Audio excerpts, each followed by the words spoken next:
Hello दोस्तों, कैसे हैं आप। प्राउड इंडिया के ब्लॉग में आपका एक बार फिर से स्वागत है।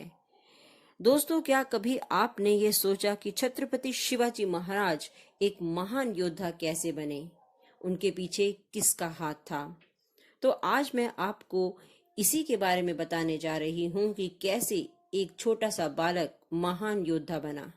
तो चलिए जानते हैं। धिक्कार है तुम्हें बेटा शिव, तुम्हें अपने आप को मेरा बेटा कहना छोड़ देना चाहिए। तुम चूड़ियां पहनकर घर बैठो। मैं स्वयं फौज के साथ सिंहगढ़ के दुर्ग पर आक्रमण करूंगी और विदेशी झंडे को उस पर से उतार कर फेंक दूंगी। ये वो शब्द हैं जिन्होंने छत्रपति शिवाजी महाराज को एक महान योद्धा बना दिया। ये वो शब्द हैं जिनको सुनकर शिवाजी ने तानाजी को बुलाकर कहा था, तानाजी, फौज लेकर सिंहगढ़ पर आक्रमण कीजिए। किसी भी प्रकार से हमें सिंहगढ़ जीतना है। तो दोस्तों, आपको जानना बेहद जरूरी है कि शिवाजी महाराज को एक शक्तिशाली योद्धा किसने बनाया।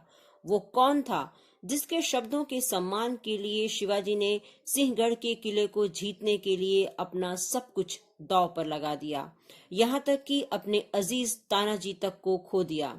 शिवाजी महाराज को शक्तिशाली योद्धा बनाने में जिस व्यक्ति का सबसे बड़ा योगदान था वो थी उनकी माँ जीजाबाई। वही जीजाबाई जिनके शब्दों के सम्मान के लिए शिवाजी ने सिंहगढ़ किले को जीतने के लिए अपना सब कुछ दांव पर लगा दिया, यहाँ तक कि अपने अजीज तानाजी तक को खो दिया। छोटी ही उम्र से गुरु समर्थ रामदास की मदद से उन्होंने शिवाजी महाराज को एक सैनिक की तरह बड़ा किया, साथ ही उनके अंदर वीरता के बीज रोपित करती रही। शिवाजी और उनकी मां जीजाबाई का एक किस्सा खासा मशहूर है। किस्सा कुछ ऐसा है कि जब जीजाबाई सिंहगढ़ के किले पर मुगलों के झंडे को देखती थी तब उनका कलेजा दुख से भर जाता था। एक दिन उन्होंने शिवाजी को अपने पास बुलाया और कहा, बेटा शिवा, तुमने किसी भी कीमत पर सिंहगढ़ जीतना है। वह यही नहीं रुकी, उन्होंने शिवाजी के अंदर जोश भरते हुए कहा, बेटा, जिस दिन तुम विदेशी झंडे को उतार फेंकोगे उसी दिन मैं तुम्हें अपना पुत्र समझूंगी। उस समय शिवाजी इतने परिपक्व नहीं हुए थे।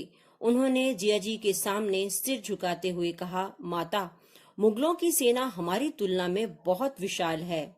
हमारी मौजूदा स्थिति भी उनकी तुलना में कमजोर है। ऐसे में उनसे युद्ध करना और सिंहगढ़ से उनका झंडा उतारना आसान नहीं होगा।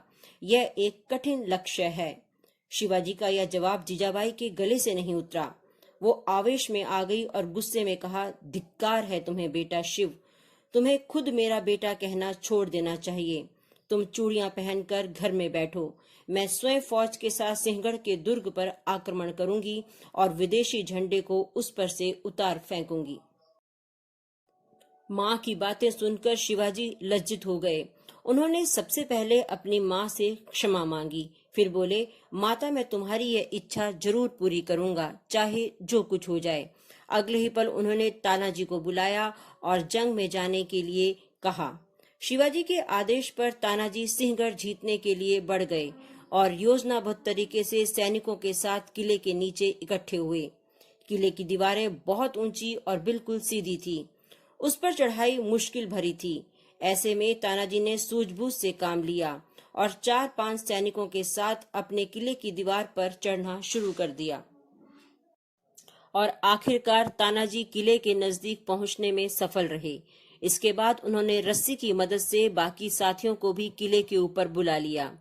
आगे सीधे मोर्चे पर विरोधी के साथ वीरता से लड़े और सिंहगढ़ पर अधिकार कर लिया, पर वह स्वयं नहीं रहे।